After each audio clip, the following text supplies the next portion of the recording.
আসসালামু আলাইকুম সুপ্রিয় দর্শক মণ্ডলী, আমি আসাদুজ্জামান আকাশ এডি এগ্রোর পক্ষ থেকে আজকে আমি আলু চাষ বিষয়ক কিছু কথা বলতে চাই আপনাদের সামনে। আজকে আমার আলুর তৃতীয় সেচের কার্যক্রম শেষ করলাম। ইনশাল্লাহ খুব ভালোভাবে আমরা তৃতীয় সেচটা শেষ করতে পেরেছি। আলুর প্রতিটা সেচই খুব গুরুত্বপূর্ণ, তার মধ্যে তৃতীয় সেচের গুরুত্ব অনেক বেশি।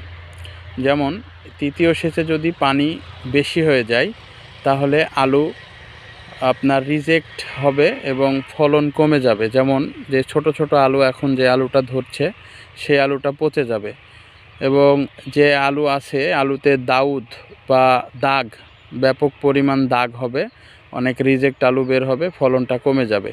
এবং পানি যদি কম হয় তাহলেও আলুর ফলন কমে যাবে, আলুর সাইজ ছোট হয়ে যাবে।